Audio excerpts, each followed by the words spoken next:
Diferente dos nossos casamentos, os casamentos judaicos aconteciam em 3 etapas e com uma cerimônia bem diferente da que estamos acostumados a ver aqui no Brasil. Primeiro, o compromisso era firmado entre os pais dos noivos, mediante um contrato. Logo em seguida, depois, o próximo passo seria o noivado. E depois do noivado, aproximadamente aí um ano, era a celebração do casamento. No dia do casamento, as madrinhas, que aqui nessa parábola são as 10 virgens, tinham o importante papel de perceber a vinda do noivo. E aí, nesse momento, quando elas percebiam o noivo vindo, recebiam o noivo e acompanhavam o noivo com as suas lâmpadas acesas até o local da festa nupcial onde a noiva estava. Porém, na parábola algo deu errado. 5 virgens imprudentes não levaram o azeite suficiente para manter suas lamparinas acesas para recepcionar o noivo até o local onde a noiva estava. E eu, por eterna graça do Senhor Jesus, separei 12 lições sobre esta parábola, muito sugestiva para o nosso tempo.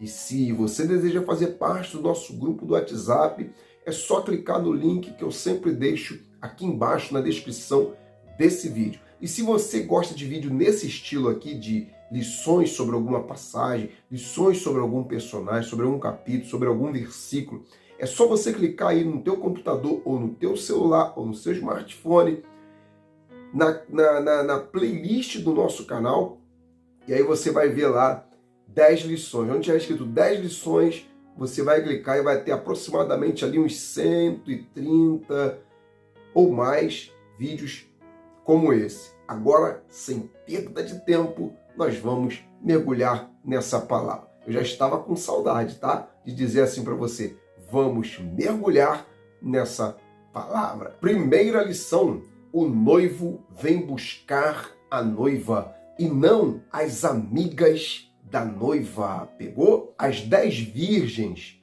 não são a noiva.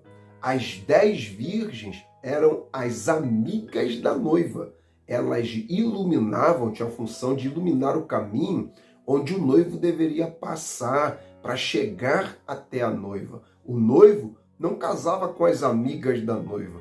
Ele não vinha buscar as amigas da noiva, mas sim a noiva. E eu aprendo que uma coisa é ser a noiva e a outra, totalmente diferente, é ser amigo da noiva. O noivo tem compromisso com a noiva e vice-versa. A noiva tem compromisso com o noivo. Uma coisa é ser amigo ou simpatizante do evangelho. Outra coisa totalmente diferente é seguir Jesus, é ser discípulo de Jesus e ter ele como nosso Salvador. Não adianta ser amigo ou parente de cristão e não ser a noiva de Cristo. Ser amigo de cristãos, frequentar a igreja, ouvir o louvor, ler a Bíblia, ser filho de crente, tudo isso, irmãos, é muito bom, mas nada disso te faz ser a noiva de Cristo. O que te faz ser a noiva de Cristo é ter Cristo como, é reconhecê-lo como teu único e suficiente Salvador. Então, muito mais do que ser amigo, é ser filho gerado pelo Evangelho em uma nova criatura. Aí sim, você passa a ser a noiva que vai estar morando com o noivo no céu. Segunda lição, ninguém sabe quem é a noiva. Já reparou que a noiva não aparece na parábola? Jesus não diz quem é a noiva. Ela não aparece, mas Jesus, que é o noivo, sabe muito bem quem é a noiva. Jesus sabe quem verdadeiramente foi lavado e remido pelo sangue do Cordeiro de Deus. E a noiva de Cristo, que é a igreja lavada e remida, que vai morar no céu, é composta por todo aquele que invocou e confessou Jesus no seu coração, de todo o coração, que Jesus é o Salvador da sua vida. Não podemos ver, mas Jesus sabe quem é o joio, quem é o trigo, quem é noivo e quem não é. A noiva não aparece na parábola porque a verdadeira igreja de Jesus não é visível, mas é invisível, porque a verdadeira igreja de Jesus, só ele sabe quem é. Só para você ter uma ideia, olha a igreja invisível escrito na Bíblia, lá em 1 Coríntios, capítulo de número 1, versículo 2, para a igreja de Deus que está em Corinto, aos santificados em Cristo Jesus, chamados para ser santos, com todos os que em todo lugar invocam o nome do Senhor Jesus. Viu que é a igreja? Todo aquele que invoca o nome do Senhor Jesus será salvo. Amém? A minha oração é para que você faça parte das duas igrejas, tanto a visível como a invisível. Terceira lição: só é noiva quem tem compromisso com o noivo. No tempo de Jesus, normalmente, irmãos, havia 3 estágios no processo matrimonial. Primeiro vinha o compromisso, que era um contrato formal entre os pais da noiva e do noivo. E depois vinha o noivado e logo após o noivado, o casamento. Todas essas etapas, irmãos, envolvem compromisso.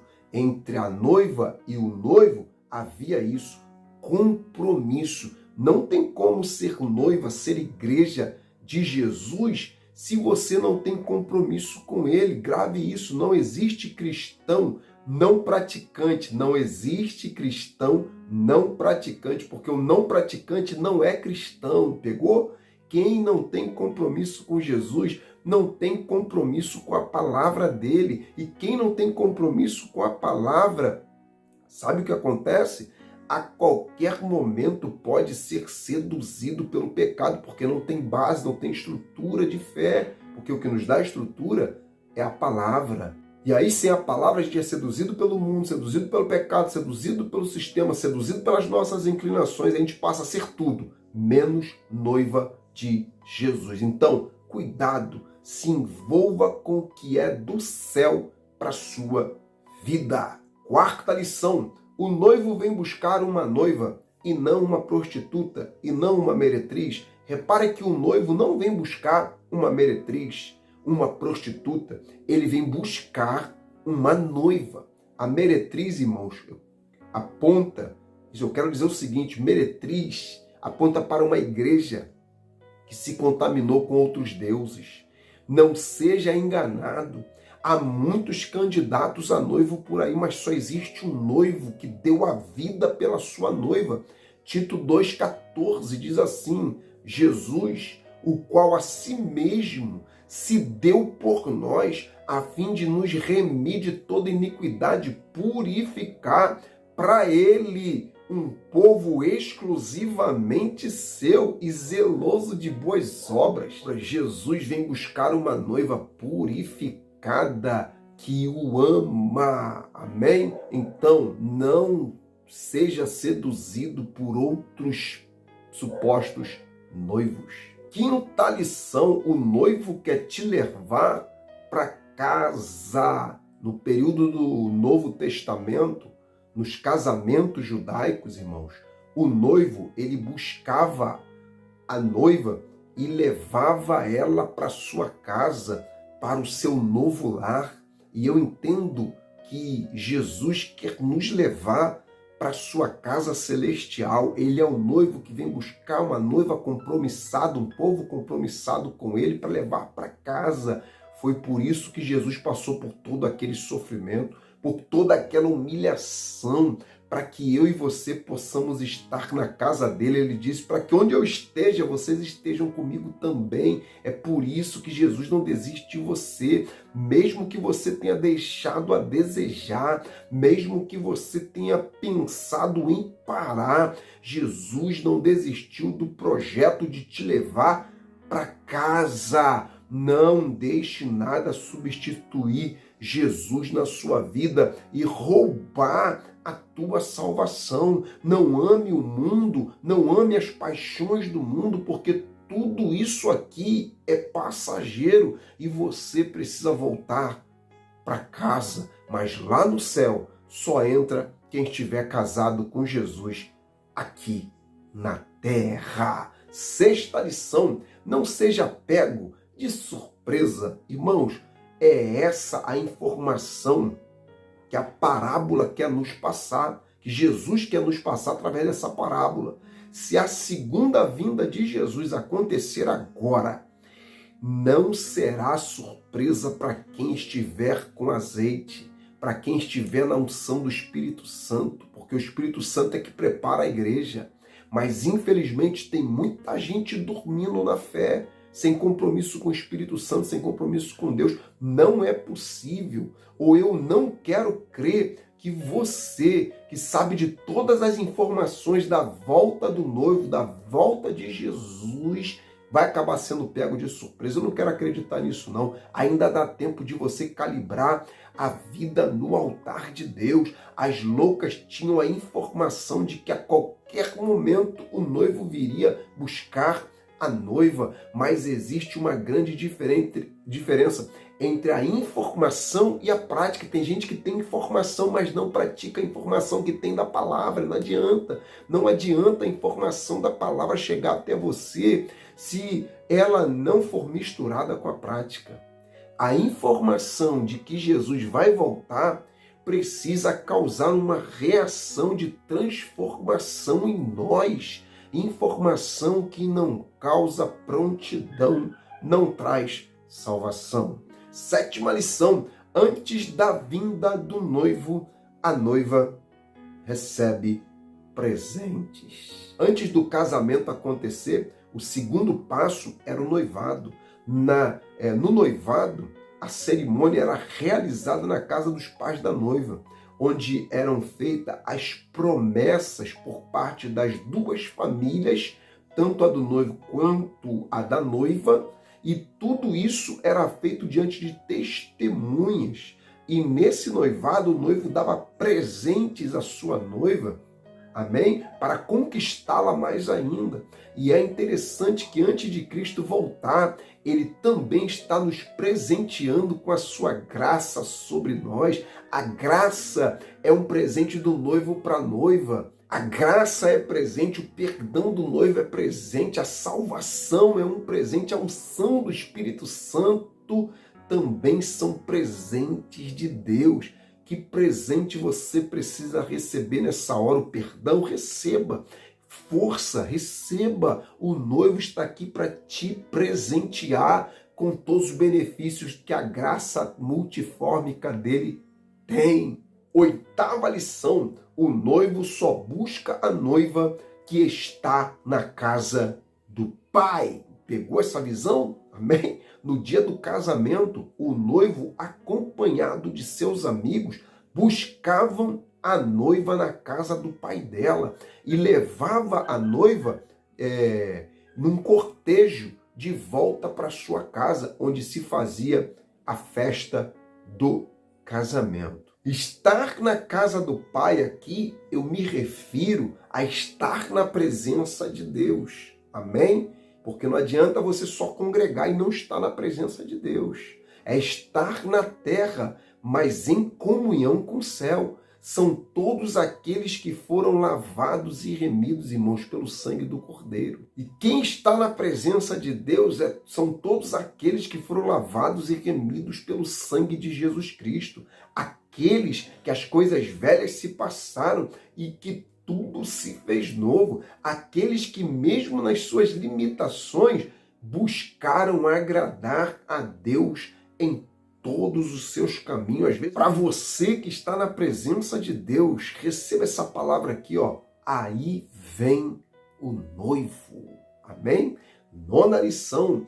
Aí vem o noivo. No versículo de número 6 do capítulo 25, que nós estamos lendo, né, na parábola das virgens, diz assim: mas à meia-noite ouviu-se um clamor.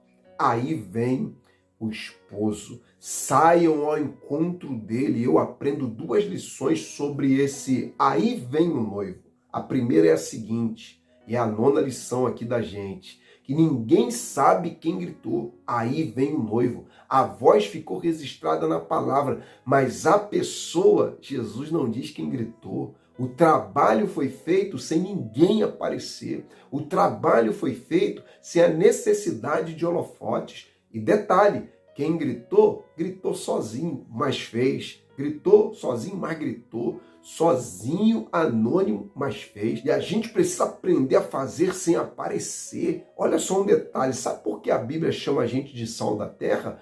Um dos significados é que ninguém elogia o sal, já reparou?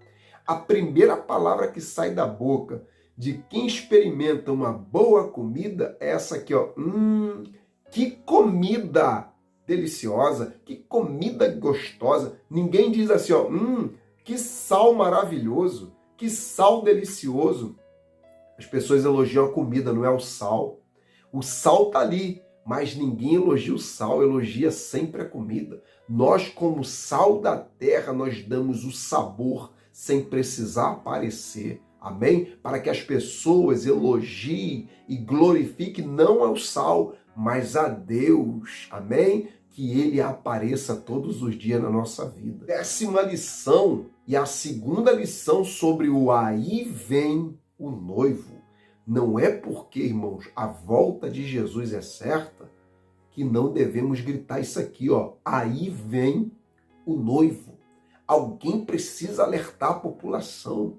E alguém precisa ouvir esse alerta de que o noivo está vindo, de que Jesus está vindo buscar a sua igreja. O arrebatamento se aproxima. Aí eu te faço uma pergunta. Deus pode contar com você para dizer assim, ó, aí vem o noivo. As pessoas, irmãos, precisam ouvir sobre este, que é um dos acontecimentos mais importantes de toda a história. Amém? Ninguém sabe o dia e nem a hora, mas ele vem.